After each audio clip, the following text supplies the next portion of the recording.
अस्सलाम वालेकुम dear students.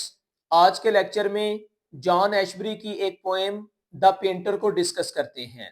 इस पोएम के अंदर जॉन एशबरी ने यह बताने की कोशिश की है कि जब भी कोई इनोवेटिव आइडियाज लेकर आए, चाहे वो आर्टिस्ट है या पोएट है या पेंटर है या कोई भी है, तो उसे बहुत ज्यादा क्रिटिसिज्म का सामना करना पड़ता है। फॉर एग्जाम्पल, अगर कोई मजहब में नई बात करता है, सियासत में नई बात करता है, मईशत में नई बात करता है, माशरत में नई बात करता है या किसी आर्ट में नई बात करता है, तो उसे हर बंदा तनकीद का निशाना बनाने के लिए उठ खड़ा होता है। और खास तौर पे जो पुराने आइडियाज के फॉलोअर्स होते हैं, वो तनकीद करने के लिए सामने आ जाते हैं। इस पोएम के अंदर भी एक पेंटर है, वो कुछ पेंट करना चाहता है, कोई शानदार नए आइडियाज उसके माइंड में है, तो वो उनको मद्देनजर रख के कुछ पेंटिंग करना चाहता है। लेकिन मसला ये है कि जो उसके ऊपर बहुत ज्यादा तनकीद की जाती है और उसे बताया जाता है कि आप इनोवेशन नहीं कर सकते, और उसके ऊपर क्रिटिसाइज किया गया है। अब हम सबसे पहले इस पोएम की टेक्स्ट को डिस्कस करते हैं, उसके बाद जो फिगर ऑफ स्पीच इसमें यूज हुई हैं उसको देखेंगे। जॉन एशबरी, जो कि 28 जुलाई 1927 में इनकी बर्थ है और सितंबर 3 2017 में इनकी डेथ है। अगर जॉन एशबरी की बात की जाए तो ये एक फेमस अमेरिकन पोएट है, और ये पोएम जो कि द पेंटर के टाइटल से लिखी गई है, इसको 1956 में पब्लिश किया गया। दूसरे नंबर पर इस पोएम में 6 सेस्टेट यूज किए गए और 1 टेसेट यूज किया गया है। सेस्टेट 6 लाइंस के स्टेंजा को बोलते हैं और टेसेट 3 लाइंस स्टेंजा को कहेंगे। इस पोएम के अंदर पोएट ने फोकस्ड ऑन इनोवेटिव आइडियाज किया है। तो स्टार्ट करते हैं लाइन नंबर 1 से। Sitting between the sea and the buildings, समंदर और इमारतों के दरमियान बैठे हुए। अब यहां पर सिटिंग से मुराद उसकी पोजीशन शो की गई है, सेटिंग बताई गई है, और कहां पर है? Between sea and the building, समंदर और इमारतों के दरमियान। अब पोएट जो है या पेंटर जो है, वो सी और बिल्डिंग के दरमियान बैठा है, तो इसका मतलब सी जो है वो न्यू आइडियाज को रिप्रेजेंट करता है और बिल्डिंग ओल्ड आइडियाज को रिप्रेजेंट करते हैं। यहां हम कह सकते हैं कि एक आर्टिस्ट जो है वो नए ख्यालात और पुराने ख्यालात के दरमियान में बैठा हुआ है। He enjoyed painting the sea's portrait, और वो समंदर की तस्वीर बनाना चाहता था। Enjoyed painting the sea's portrait मतलब जो उसने अपना टारगेट बनाया है पोर्ट्रेट का, वो उसने समंदर को रखा है। उसका टारगेट है कि वो समंदर को पोर्ट्रेट करेगा। But just as children imagine a prayer, और वो इस तरह कर रहा है जैसे बच्चे दुआ करते हैं, जैसे कि दिल ही दिल में कुछ कह रहे होते हैं। इज मियरली साइलेंस, और बच्चों की दुआ क्या है? खामोशी। जैसे बच्चे समझते हैं कि दुआ करने का मतलब है बिल्कुल खामोश हो जाना। He expected he subject to rush up the sand, वो चाहता है कि उसका सब्जेक्ट जो कि वो पेंट करना चाहता है या जिसकी वो पेंटिंग बनाना चाहता है वो खुद आए, वो सब्जेक्ट खुद रेत में से उठे। इसका क्या मतलब है कि वो तो बनाना चाहता है समंदर की पोर्ट्रेट, और वो चाहता है कि समंदर खुद रेत से उभरे एंड सीज अ ब्रश, और वो समंदर क्या करे? वो ब्रश को पकड़ ले, plaster its own portrait on the canvas. Canvas उस कपड़े को कहते हैं जिसके ऊपर पेंटिंग की जाती है। तो वो कहते हैं कि कैनवस के ऊपर वो अपने आप को खुद पेंट कर दे। सादा लफ्जों में ये कहें कि पोएट यहां पर ये चाहता है कि वो एक बहुत नायाब चीज को पेंटिंग में लेकर आई, और वो नायाब चीज कौन सी है? वो है समंदर। क्योंकि समंदर के अंदर गहराई जिसको मापा नहीं जा सकता, उसका अंदाजा नहीं लगाया जा सकता, ऐसी ऐसी गहराइयां और ऐसी ऐसी जिंदगी समंदर में पाई जाती है। मतलब समंदर की एक अलग ही कायनात है। वो इतना बड़ा सब्जेक्ट पेंट करना चाहता है, लेकिन वो उसको खुद पेंट नहीं करना चाहता। वो चाहता है समंदर खुद उभरे और उसके हाथ से ब्रश पकड़े और अपने आप को पेंट कर दे। सादा लफ्जों में ये कह लें कि वो नेचर को पेंट करना चाहता है, मतलब nature as it is paint खुद अपने आप को करे, जैसे कि समंदर खुद अपने आप को पेंट करे। नेक्स्ट वो कहते हैं so there was never any paint on his canvas. देखें इस तरह तो वो पेंटिंग नहीं कर सकता कि नेचर खुद आए, उसके हाथ से ब्रश पकड़े और अपने आप को वो पेंटिंग कर दे, या सी खुद आए और पेंटिंग कर दे, तो उसकी पेंटिंग कैनवस पर नहीं हो सकती। Until the people who lived in the buildings, यहां तक कि वो लोग जो इमारतों में रहते थे। इसका मतलब क्या है कि जो लोग अपने ओल्ड आइडियाज में रहते थे वो लोग आ गए, पुट हिम टू वर्क, जिन्होंने आके उसे काम पे लगाया, और उसे कहते हैं try using the brush, brush को इस्तेमाल करने की कोशिश करो as a means to an end, किसी मकसद के लिए। सिलेक्ट फॉर अ पोर्ट्रेट, तुम एक ऐसी पोर्ट्रेट या एक ऐसी तस्वीर का इंतखाब करो, समथिंग लेस एंग्री, जो कम गुस्सीली हो, एंड लार्ज, और छोटी हो, मतलब कि ज्यादा बड़ी ना लो, क्योंकि समंदर तो एक बहुत बड़ी चीज है जो तुमने पेंटिंग के लिए इंतखाब कर लिया जिसका। And more subject to a painter's mood, और वो लोग आके कहते हैं कि तुम पेंटर्स के मजाज के मुताबिक अपना सब्जेक्ट लो, तुम इतना बड़ा सब्जेक्ट ले लोगे तो ये तो नहीं पॉसिबल। असल में पुराने लोग रवायात को छोड़ना नहीं चाहते, तो वो जॉन एशबरी के इस पेंटर को भी ये कहना चाहते हैं कि तुम इतना बड़ा आइडिया ना लो, इनोवेशन ना लेके आओ, जिस तरह रवायात चल रही हैं वैसे चलने दो और सादा सी पेंटिंग बनाओ, और परहैप्स टू अ प्रेयर, अगर ऐसा नहीं करोगे तो फिर ये महज एक दुआ ही होगी, पेंटिंग नहीं बन सकेगी। नेक्स्ट लाइन है how could he explain to them his prayer. अब ये जो पेंटर है वो किस तरह उन लोगों को अपनी प्रेयर के बारे में बताए। वो क्या है, that nature not art might usurp the canvas, कि वो नेचर खुद आए, आर्ट नहीं नेचर आए, और वो बहुत बड़ा कमाल कर दिखाए कैनवस के ऊपर। मतलब कि आप ऐसे कह लें कि गजब ढा देना, यूजरप द कैनवस से मुराद है कैनवस पे आके नेचर खुद गजब ढा दे। तो he chose his wife for a new subject, फिर पेंटर क्या करता है, एक नए सब्जेक्ट के तौर पर अपनी वाइफ की पोर्ट्रेट को चुन लेता है कि चले मैं ये बनाता हूं। पहले उसने सी को चुना, लोगों ने तनकीद की। आपको पता है जो भी नए आइडियाज लेकर आएगा, न्यू आर्ट में लेकर आना चाहेगा चीजों को, तो लोग उस पर तनकीद करेंगे।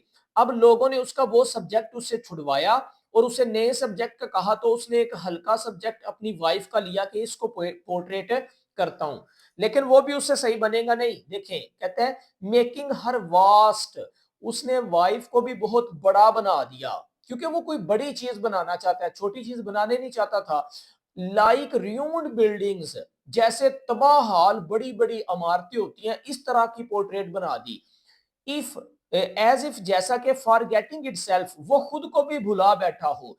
The portrait had expressed it self without a brush, और वो चाहता था कि पोर्ट्रेट खुद अपना इजहार करे बगैर ब्रश के। इसका क्या मतलब है कि ब्रश इस्तेमाल करने के बगैर पोर्ट्रेट खुद बने, और बहुत वसी और अरीज पोर्ट्रेट उसने बनानी शुरू कर दी, जिसे हम बेढंगी सी पोर्ट्रेट उसकी वाइफ की कहेंगे, जो तबाह हाल बिल्डिंग्स की तरह बन गई। तो इसका मतलब है कि चूंकि वो उसका इरादा भी नहीं था वाइफ की पोर्ट्रेट बनाने का, एक तो इस वजह से सही नहीं बनी, दूसरा यह है कि उसके माइंड में अभी भी कोई बड़ी चीज बनाने की सोच चल रही है। तो जब बड़ा कुछ करने की एक सोच उसके ज़हन में चल रही है, तो इसलिए वो छोटा काम भी सही तरह से नहीं कर पाएगा। तो ना ही वो ट्रेडिशंस को फॉलो कर पाएगा बेहतरीन अंदाज में जिस तरह लोग चाहते हैं, क्रिटिक्स चाहते हैं, तो इसलिए उसको सही ये भी नहीं बना पाया। नेक्स्ट स्टैंजा में स्लाइटली एनकरेज्ड, फिर उसने दिल में हौसला किया कि नहीं, जो मैंने पहले सब्जेक्ट चूज किया था ना समंदर का, मैं वही लेता हूं। स्लाइटली एनकरेज्ड, उसने दिल ही दिल में थोड़ा सा खुद को हौसला दिया। He dipped his brush, he dipped his brush, उसने अपना ब्रश डुबोया इन द सी, समंदर में। मर्मरिंग अ हार्टफेल्ट प्रेयर, और दिल ही दिल में बुड़बड़ाया दुआ के लिए। मर्मरिंग का मतलब होता है बुड़बड़ाना। My soul when I paint this next portrait, ए मेरी रूह जब मैं नई तस्वीर बनाऊं, लेट इट बी यू, तो तुम खुद आना, हु रेक्स द कैनवस, जो कैनवस को आके तबाह कर देना। अच्छा, लफ्जी मीनिंग है रेक का तबाह कर देना, लेकिन यहां पर कैनवस पे आके सब्जेक्ट कुछ तबाह तो नहीं करेगा, वो तो बहुत बड़ा गजब ढाएगा। तो यहां पर रेक का मीनिंग होगा कि बहुत कमाल की पेंटिंग अपनी खुद आके बना लेना, उसने असल में हिडन मीनिंग में समंदर से रिक्वेस्ट की है कि मुझसे तो इतना नायाब नेचर को पोर्ट्रेट नहीं किया जा सकता, समंदर की पोर्ट्रेट बनाना चाहता हूं, तो जब मैं बनाना शुरू करूं तो तुम खुद आके कैनवस पे गजब ढा देना। तो फिर क्या हुआ, the news spread like wild fire through the buildings. ये खबर जंगल की आग की तरह फिर इमारतों में फैल गई, क्योंकि लोगों को फिर पता चल गया कि ये फिर नई आइडियाज को कैप्चर करना चाहता है या आर्ट में लेकर आना चाहता है। He had gone back to the sea for he subject. और लोगों को पता चल गया कि ये बंदा दोबारा समंदर पे चला गया है और समंदर को ही इसने अपने मौजू के तौर पर पोर्ट्रेट करना शुरू कर दिया है। Imagine a painter crucified by his subject. अब फर्ज करो ऐसे ही है कि पेंटर को अपने सब्जेक्ट के ऊपर क्रूसिफाइड किया गया है। ये एक सलीब की निशान के लिए यूज करते हैं, जैसे क्राइस्ट को, ईसा अलैहिस्सलाम को क्रूसिफिकेशन मतलब के सलीब के ऊपर चढ़ाया गया था, तो उनको नए आइडियाज की वजह से सजा दी गई थी। यहां पर वो बताता है एक रेफरेंस यूज करते हुए, वो कहते हैं कि पेंटर जो है वो बहुत बड़ी अजियत से गुजरा, क्योंकि जो भी नए आइडियाज लेकर आएगा वो अजियत से गुजरेगा, चाहे वो आर्टिस्ट हो या फिर पोएट। टू एग्जॉस्टेड, बहुत ज्यादा थका हुआ, even to lift his brush, इतना थक गया कि वो ब्रश भी नहीं उठा सकता था। He provoked some artist leaning from the buildings, कुछ आर्टिस्ट को उसने उकसा दिया या बहुत ज्यादा तैश दिला दी, गुस्सा दिलाया, जो कि बिल्डिंग्स पर झुके हुए थे। सादा लफ्जों में ये कहें कि बिल्डिंग से मुराद ओल्ड आइडियाज हैं। जो पुराने आइडियाज रखने वाले आर्टिस्ट थे वो मुश्तैल हो गए, गुस्से में आ गए कि इसने फिर बहुत बड़ा सब्जेक्ट चूज कर लिया है जो कि इंसान के पास की बात नहीं है।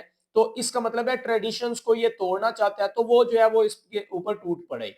टू मिलीशियस मिर्थ, और ये कीना परवरी की खुशी थी। वी हैवंट अ प्रेयर, हमारे पास कोई दुआ नहीं है। Now oh put over sails on canvas, मतलब या तो ये खुद अपने आप को कैनवस में उतारना चाहता है, और getting the sea to sit for a portrait, या समंदर से चाहता है कि वो खुद पोर्ट्रेट के ऊपर मतलब कि अपनी तस्वीर खुद बना दे।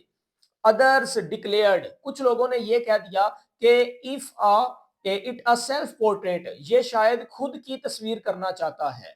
फाइनली, आखिरकार, all indications of a subject, तमाम जो इशारे थे किसी भी मौजू के बारे में, बिगेन टू फेड, वो मदम होने शुरू हो गए। मतलब किसी ने कुछ कहा, किसी ने कुछ कहा, सादा लफ्जों में ये कहें कि वो कुछ नया बनाना चाहता था, लेकिन तनकीद के बाजार गर्म हुए और हर चीज मदम होनी शुरू हुई, फेड। लीविंग द कैनवस, उसने इस कैनवस को छोड़ा, परफेक्टली वाइट, बिल्कुल सफेद, ऐसे कह लें कि उसने कोई भी चीज पेंट नहीं की। ही पुट डाउन द ब्रश, और साथ ही उसने ब्रश भी रख दिया।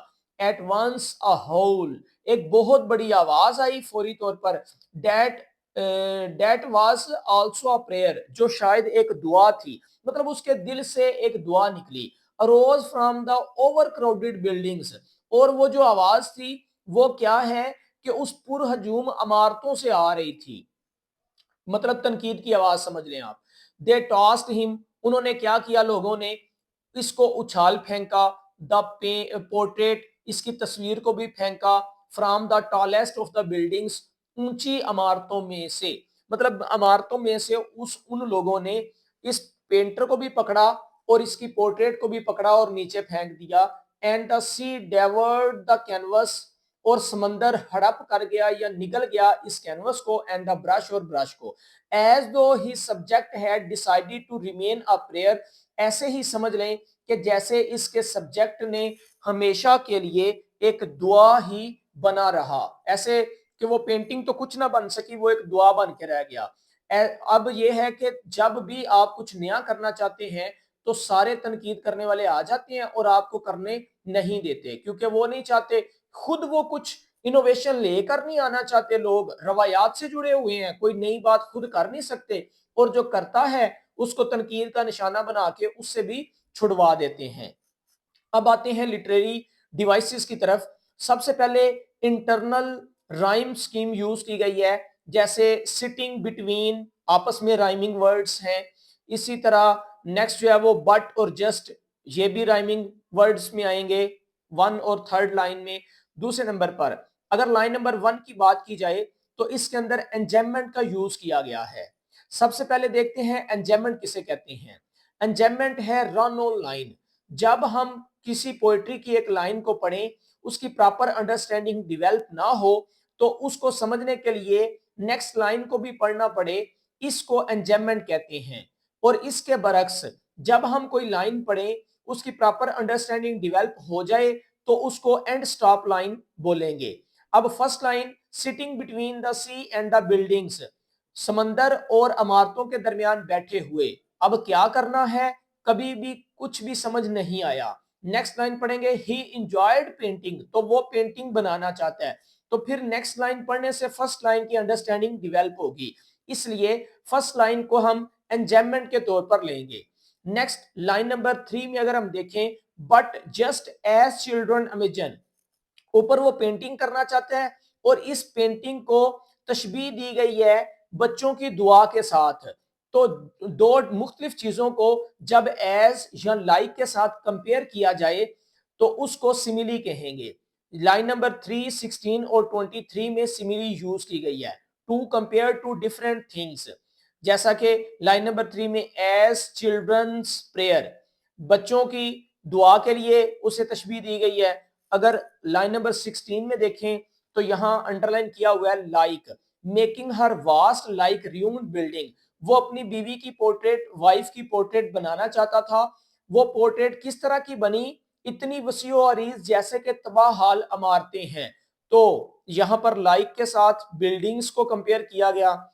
फिर लाइन नंबर 23 में देखें, the news spread like wild fire through the building, खबर फैली है और खबर के फैलने को जंगल की आग की तरह वो फैल गई। तो यहां पर भी सिमिली का यूज किया गया है। अब नेक्स्ट देखते हैं, कायुरा किसे कहते हैं।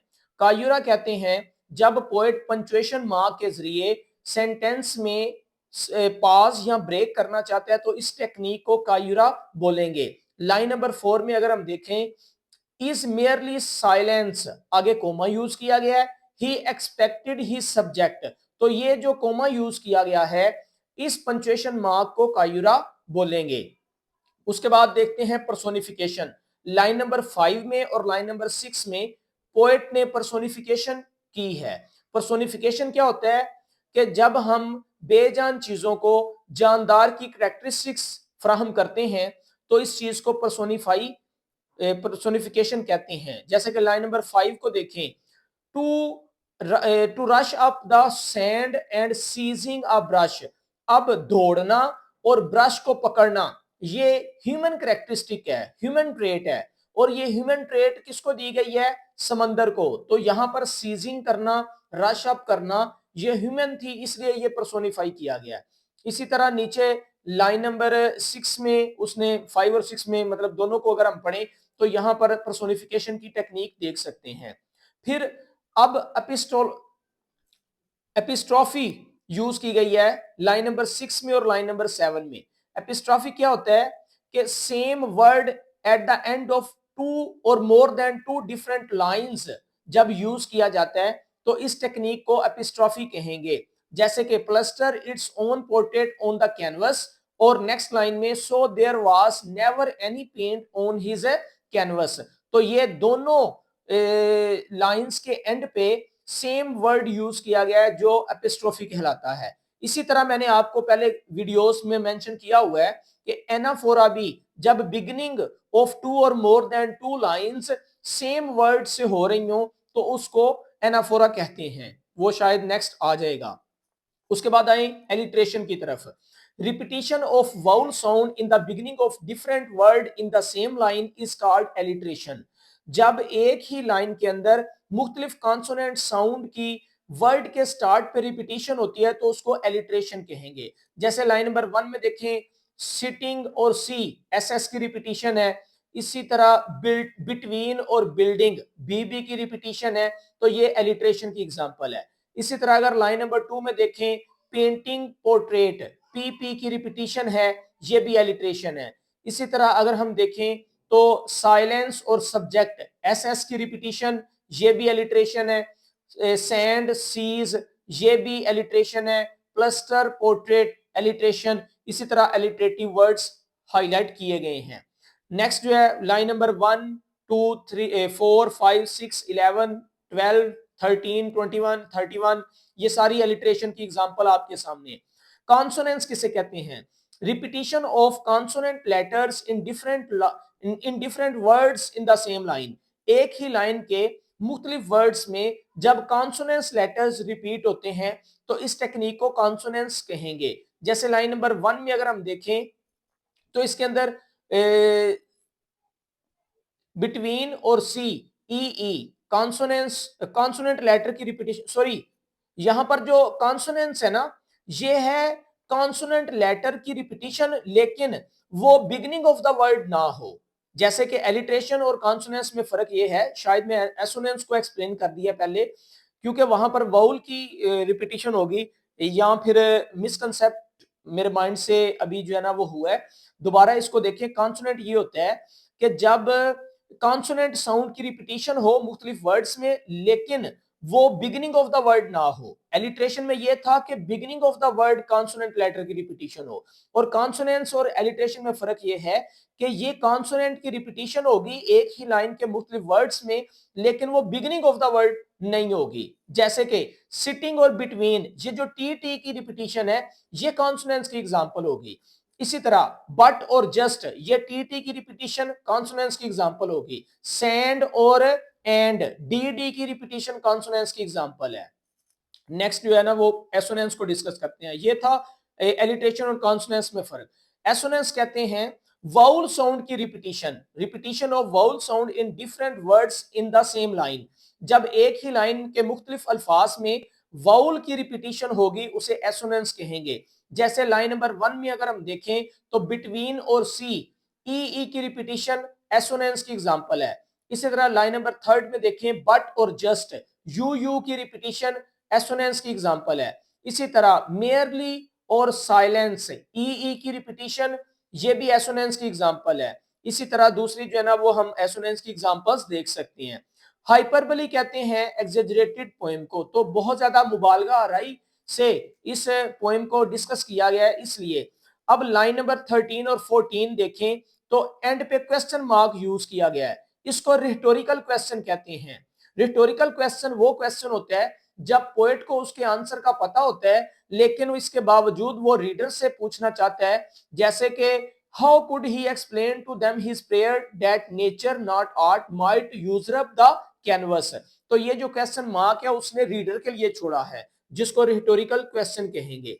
अब आते हैं नेक्स्ट इमेजेस की तरफ। इस पोएम के अंदर मुख्तलिफ किस्म के इमेजेस यूज किए गए हैं, जैसे कि sea, buildings, portrait, sand, children, brush, plaster, paint, canvas, painter, wife, artist वगैरह, ये सारे इमेजेस इस पोएम में यूज हुए। इसी तरह कुछ थीम्स हैं इस पोएम के, जैसे कि nature of art and creativity इसका थीम है। इसी तरह परसेप्शन एंड रियलिटी इसका थीम है। इसी तरह आइडेंटिटी एंड सेल्फ रिप्रेजेंटेशन, ये इसके थीम्स में आएगा। कुछ सिंबल्स भी इस पोएम में हैं जो कि हाईलाइटेड हैं, जैसे कि पेंटर आर्टिस्ट का सिंबल है, पेंटिंग वीएन के सिंबल के तौर पर यूज हुआ है, स्टूडियो इनर वर्ड के तौर पर, लाइट कॉम्प्लेक्सिटी के तौर पर। अब हम आते हैं अपॉस्ट्रॉफी की तरफ। जब पोएट डायरेक्ट एड्रेस करता है किसी चीज को तो इस टेक्निक को अपॉस्ट्रॉफी कहते हैं। जैसे कि यहां पर पोएट कहते हैं my soul when I paint this next portrait let it be you who wrecks the canvas. तो वो डायरेक्ट एड्रेस कर रहा है अपनी सोल को, इसलिए इस टेक्निक को अपॉस्ट्रॉफी कहेंगे। इसी तरह ये 21 और 22 जो लाइन है वो अपॉस्ट्रॉफी की एग्जांपल है। सिमिलरली ऑलरेडी हम डिस्कस कर चुके हैं, ये जो मलिशियस मिर्थ है, मलिशियस कहते हैं कीना परवर, नफरत वाली, और मिर्थ खुशी के लिए यूज करते हैं। ये टू डिफरेंट वर्ड्स यूज किए गए हैं। तो जब पोएट दो मुख्तलिफ अल्फाज मुख्तलिफ एंगल से इकट्ठे यूज कर देता है जिनके मीनिंग मुख्तलिफ होते हैं, दो उलट चीजें हैं, तो उलट चीजों को या मुख्तलिफ चीजों को इकट्ठा यूज करना ऑक्सीमोरोन की एग्जांपल है, यहां पर पोएट ने यूज किया है। ये कुछ लिटरेरी डिवाइसेस थी जिनको हाईलाइटेड किया हुआ है। बाकी इसकी ट्रांसलेशन और एक्सप्लेनेशन आपने डिस्कस की है। Thank you for watching this video. मिलते हैं नेक्स्ट वीडियो में। अस्सलाम वालेकुम।